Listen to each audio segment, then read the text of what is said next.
Abbas alayhi salam then returned to the tent to tell his brother what had happened.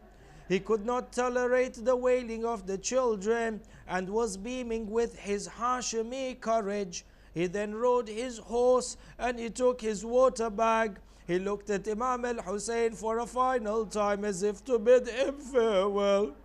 Up to 4,000 archers surrounded Imam Al-Husayn and formed a barrier around Imam Al-Abbas and formed a barrier between him and the Furat.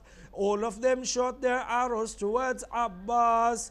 Despite their numbers, they could not stop him, and he did not care about their numbers nor their arrows. He attacked them fiercely with his sword, dismantling their ranks until he captured the Furat.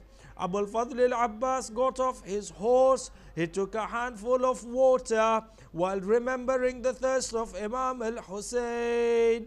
Abbas alayhi salam then said, Ya nafsu ba'da al-Husayni huni wa ba'dahu la kunti am takuni. هذا الحسين وارد المنون وتشربين بارد المعين لا والله ما هذا من فعال ديني ما هذا من فعال صادق اليقين. I can never drink the water while Husain is thirsty. There is no value for life after Husain. He filled the water bag and then he rode his horse towards the tent. The enemies blocked his path, so he attacked them ferociously until he killed a large number of them and dispersed their ranks. Zayd ibn Rukkad hid behind the palm tree. As Abu al-Fadl al-Abbas rode past that tree, Zayd ibn Rukkad struck Abu al-Fadl on the right arm, severing it entirely. Abu al-Fadl al-Abbas took the sword in his left hand. He continued to attack them while reciting a poem and saying, والله إن كتعتم يميني فإني أحامي أبدا عن ديني وعن إمام صادق اليقين نجل النبي الطاهر الأمين. Wallahi, even if you cut my right arm, I shall still continue to protect. I shall still continue to protect my Imam and protect my deen, the grandson of the Holy Prophet, the pure one and the trustworthy one. Abu al-Fadl al-Abbas's main goal was to get the water to the tents. As he continued to ride his horse, Hakim ibn Tufail hid behind another palm tree. When Abu al-Fadl passed by him, Hakim ibn Tufail struck Abu al-Fadl on the left arm, severing it completely. Abu al-Fadl turned around and said, he has no arms. He catches the alam between the severed part of the flag and his chest. He takes the mashk by his teeth. He says, Ya nafsu la takhshi min al-kuffar wabshiri bi rahmatil jabbar مع النبي السيد المختار قد قطعوا ببغيهم يساري فأسلهم يا رب حر النار. Abu al-Fadl said, O nafs, do not be frightened from the kuffar and have glad tidings about the Almighty Allah.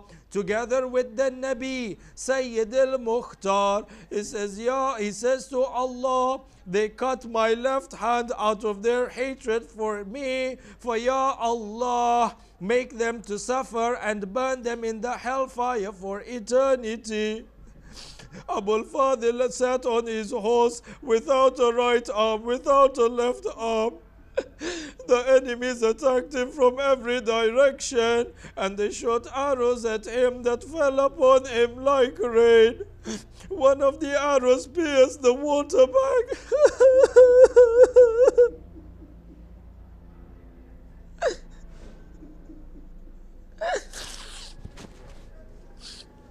One of the arrows pierced the water bag, and the water began to fall onto the desert sand.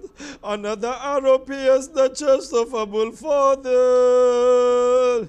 Another arrow pierced the eye of Al-Abbas. Allah, Allah! The arrows surrounded him from every direction as he began to bleed, and he was on his horse without any arms. One of the enemies came from behind. He struck Abu Fadl with the tent pole on his head. He struck Abu Fadl al-Abbas with the tent pole on his head, splitting open his skull. Abbas fell to the ground face first. He cried out, "Alayka minni salam, ya Aba Abdullah." Imam al-Husayn came running with great difficulty towards Abu Fadl al-Abbas. For every few steps Imam al-Husayn would take, he would fall down to the grounds of Karbala. He would put his hand on his back and he would come towards Abu Fadl al-Abbas. When he saw him lying on the sands of Karbala without any arms and with an arrow pierced in his eye, Imam al-Husayn said, "Al-an inkasara dhahri." Imam al-Husayn said, "Now my back is broken. وَقَلَّتْ حِيلَتِي وَشَمُتَ بِي عَدُوِّي." And now my enemies shall make fun and shall begin to mock me on my loss. How my back is broken. Now my enemies shall ridicule me. The Imam sat down and he placed the head of Abu Fadl on his lap. He placed the head of Abu Fadl on his lap, but Abu Fadl would try to move his head from away the lap of Imam al-Husayn. A second time Imam al-Husayn put the head of Abu Fadl on his lap. Abu Fadl tried to move it again. Imam al-Husayn looked at him and he said, "Oh my brother Abbas, why is it that you move your head away from my lap?" Abu Fadl looked at his master with tears coming out from one eye and blood coming out from the other eye. He looked at Imam al-Husayn and he said to him, "My master Husain, you put my head on your lap, but after a little while, who is going to put your head on their lap?"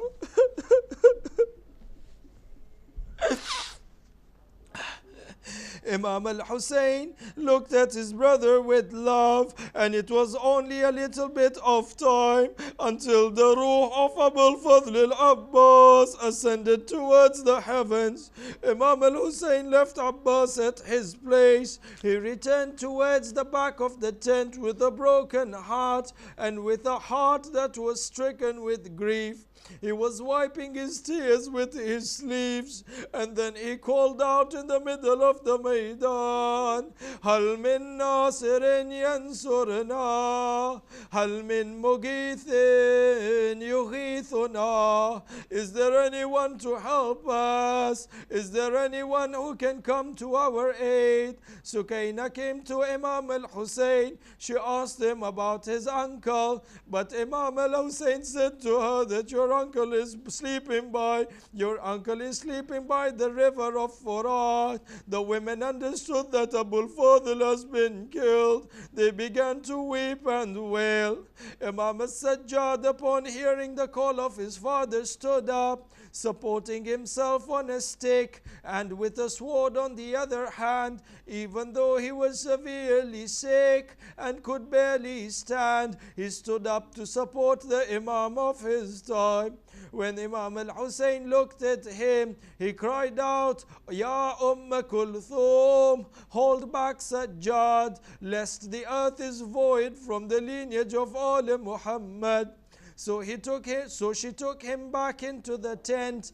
The Imam then began to bid his family farewell and wore a dark robe. He wore the robe of Rasulullah, and he wore a turban while unfolding its two ends on the sides, and took up the sword of the Holy Prophet. He then wore torn garments under the robe, such that no one would want to steal them after his death. He called for his infant child Abdullah al-Radhi to bid him farewell. Zainab brought the child to him. Imam Al-Husayn then took the child towards the enemies, such that they may feed him with water. But Hurmala shot him with an arrow, slaughtering the child in the arms of his father. Imam Al-Husayn cupped the blood underneath onto his hands. He threw it towards the sky. Not a single drop of water fell back, not a single drop of blood fell back to the ground. The Imam then said, I bear this affliction knowing that Allah is a witness. He came back with the infants towards the tent, and Sayyidah Zainab saw how the baby's blood was flowing onto his chest, and the arrow was planted in his neck. The Imam then faced his enemies with a sword, challenging them to the battlefield, killing everyone who fought against him until he killed a large number of them. He then attacked the right wing, dismantling it, and then attacked the left wing, saying, I am Husain ibn Ali. I decided that I shall never succumb, protecting my father's family and remaining on the Prophet's creed. Abdullah ibn Ambar said, never have I seen a person surrounded by such great number of enemies. Even though he had lost all his family members and companions, yet he maintained his composure and his courage and was relentless. No one was able to withstand his attack. Omar ibn Sa'ad shouted, this is the son of the quarrelsome one. This is the son of the killer of the Arabs. Attack him from all directions. 4,000 arrows were shot at Imam al-Husayn from one direction. He was forced to alight from his horse. The Imam shouted, O Shias of Ali Sufyan, if you have no religion and do not fear the hereafter, then at least be free men. If you are sons of your father, and if you are truly Arabs as you claim. Shimar shouted, what do you mean, O son of Fatima? The Imam said, it is I who is fighting you, and the women are not accountable. So keep your wicked men away from the women and stop them from harming them so long as I am alive. Shimar replied, that we shall do. He soon became the target of the fighters and the battle intensified. The Imam attacked the direction of the Furat, guarded by 4,000 men. Imam dislodged them and conquered the Furat. He said to his horse, you are thirsty and so am I, but I shall not drink it before you. The horse shook its head as if to understand the words of the Imam. An enemy shouted, do you enjoy the water while your women are being attacked? So the Imam charged back towards his tent. He then bid his family farewell for a second time. He commanded them to have sabr and said to them, be prepared for the afflictions ahead of you. Allah shall protect you and safeguard you, and shall punish your enemies severely, and shall compensate you for your tribulations with bliss and honor. He then went on to his daughter Sukaina, who was seated by herself weeping. He consoled her. Umar ibn Sa'ad al-La'in cried out, attack him while he is busy with the women. Indeed, if Husain turns his attention towards us, he will disrupt our ranks. So they began to shoot arrows. Towards Imam al-Husayn while he was in the tent, to the extent that some of the arrows pierced the ladies' tents, frightening them and filling them with awe and terror. Imam al-Husayn thus attacked them like a fierce and a raging lion, killing anyone who came in his path. All this time he kept receiving the arrows with his chest and his back. All this time the Imam kept uttering, La hawla wa la quwwata illa billahi al-aliyyil azim. He then sought for water. Shimar said to him, you will taste nothing but fire. Another enemy shouted, do you see the Furat, Ya Husain? You shall never drink from it until you die thirsty. Imam prayed to Allah to kill the enemy of thirst. Abu al-Hutuf al-Ju'fi then shot an arrow. That arrow pierced the forehead of Imam al-Husayn. The Imam pulled out the arrow and blood began to flow down his face. The Imam then said, Ya Allah, you see how I have suffered at the hands of these evil people. Never forgive them, Ya Allah. The Imam in a loud voice then said, how evil have you been to the Prophet in regards to his progeny? By Allah, I hope that he shall grant me martyrdom and will avenge me from where you will not even know. Due to the great number of the wounds and the amount of the blood lost, Imam stopped to take a brief pause, and at this time one of the enemies threw a sword at Imam al-Husayn, which hit him on his forehead. The Imam's blood began to flow down from his forehead. He wiped his blood so that it does not enter his eyes. Another one of the enemies shot the Imam with a three-pronged arrow. He shot the Imam with a three-pronged arrow, which pierced the Imam in the heart. The Imam cried out, Bismillah wa billah wa ala millati Rasulillah.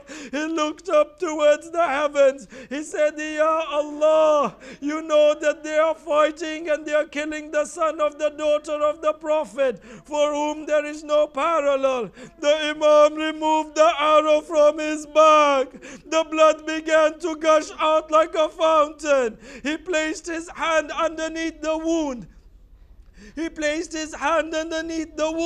When it was filled with blood, he threw it up to the skies, saying, my only consolation is that my Lord is witness. Not a single drop of blood fell back on the earth. He then placed his hand on the wound for a second time. When his hand was filled with blood, the Imam wiped his face and he wiped his beard.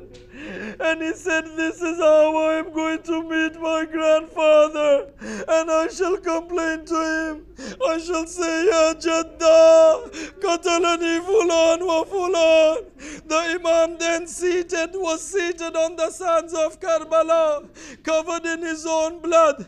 Malik ibn Nasr came towards the Imam. He abused him and then he struck him with a sword on his head. Allah, Allah, 10 people surrounded the Imam. When suddenly a young child came out of the camp, he came running towards him, waving a tent pole right and left as if to defend his uncle. A horseman from the enemy came and struck the Imam with a sword, killing him. Allah, Allah, the mother watched in horror. Another child, Abdullah ibn Imam Hassan al-Mujtaba, came running out of the tent. Sayyida Zainab tried to stop him, but the child came out. He came towards the enemy and he said, you evil man, how dare you attack my uncle? Bahar tried to strike the child with a sword. This 10-year-old child, Abdullah, tried to protect him with his arm. The strike of the sword severed the arm of this child. His elbow was hanging from the wrist of his hand. He fell on the chest of his uncle. Imam al-Husayn hugged him and said, have sabr, my dear nephew. Harmala shot the child with an arrow in the neck, slaughtering him in the chest of his uncle. Allah, Allah. Shemar cried out and said to his men, what are you waiting for? Attack Husain while he is weakened with his injuries. Zura ibn Sharik struck the Imam on the left shoulder. Hassin hit him on the throat. Sinan struck him on the chest with an arrow. Allah, Allah. Sahal came and he struck him with a spear on his side. The Imam raised his eyes towards the heavens.